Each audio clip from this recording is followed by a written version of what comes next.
আসসালামু আলাইকুম এভরিওয়ান, কেমন আছেন? আশা করি আলহামদুলিল্লাহ সবাই ভালো আছেন। আজকে আমি রান্না করব দেশি হাঁসের মাংস, আলু দিয়ে ঝোল মাটির চুলায় আমি রান্নাটা করব। এখানে আমি একটা হাঁস কেটে ধুয়ে মুছে পরিষ্কার করে নিয়েছি। এখানে কিছু আলু আমি তেলে ভেজে নিয়েছি। আর আলুগুলো তেলে ভাজি করে রান্না করলে খেতে খুব মজা লাগে। তোমরা এভাবে আলু ভেজে রান্না করে দেখো, খুব ভালো লাগে আলুগুলো খেতে। যারা আলু পছন্দ করো না তারাও আলু পছন্দ করবা। কিছু টমেটো পেঁয়াজ আমি কেটে নিয়েছি, এলাচ মশলা তেজপাতা এগুলো ধুয়ে আমি রেখে দিয়েছি। এখন চুলাতে আগুন ধরে একটা কড়াই দিয়ে কড়াইয়ের মধ্যে 1 কাপের মতো তেল, 1 কাপ পেঁয়াজ কুচি, 2টা কাঁচামরিচ, এলাচ তেজপাতা গরম মশলা আমি অ্যাড করে একটু ভাজা ভাজা করে নেব, তাহলে স্মেলটা একটু ভালো আসবে। 1 টেবিল চামচ রসুন বাটা, 1 টেবিল চামচ আদা বাটাটা আর একটু সামান্য বেশি ইউজ করছি আমি। আসলে আমরা তো ঘরোয়াভাবে রান্নাগুলো করি, বাইরের মশলা বেশি ব্যবহার করি না, তাই এগুলো পর্যাপ্ত পরিমাণ দেওয়ার চেষ্টা করি।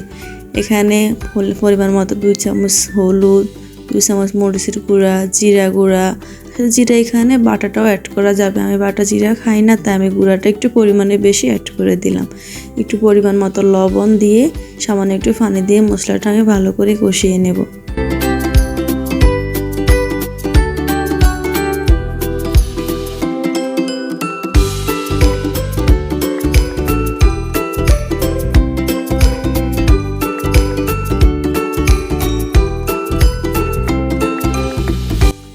এই পর্যায়ে আমি টমেটোটাও অ্যাড করে দিলাম।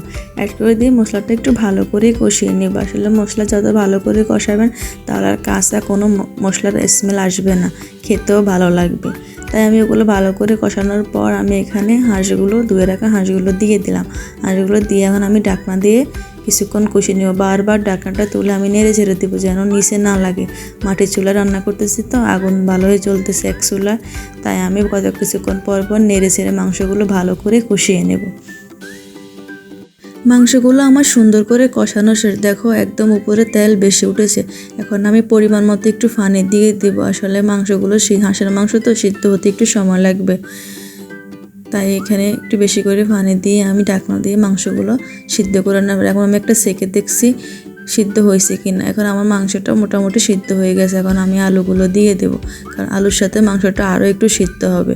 এখানে আমি মাংস আর আলু একটু কষিয়ে নিয়ে সামান্য আর একটু পানি দিয়ে দেবো যেন ভালো করে সিদ্ধ হয়। তোমরা কে কোন জেলা থেকে আমার ভিডিওটা দেখছো কমেন্ট করে জানাবা। আর যারা এখন আমার চ্যানেলটা সাবস্ক্রাইব করোনি তারা সাবস্ক্রাইব করে দিবা প্লিজ। আর যারা করেছো তাদেরকে অসংখ্য ধন্যবাদ। লাইক কমেন্ট শেয়ার করবা। মাংসের ঝোলও কমে গেছে আর আলু মাংস সুন্দরভাবে পারফেক্ট সিদ্ধ হয়েছে। এখন আমি উপর দিয়ে একটু জিরা গুঁড়া ছিটিয়ে দেবো, দিয়ে আমি একটু ঝোলে রাখবো মাংসগুলো। আসলে আমার মাংসের ঝোল খেতে খুব ভালো লাগে। দেখে বুঝতে পারছো কতটা ইয়াম্মি হয়েছে। ভিডিওটা কেমন লাগলো কমেন্ট করে জানাবা।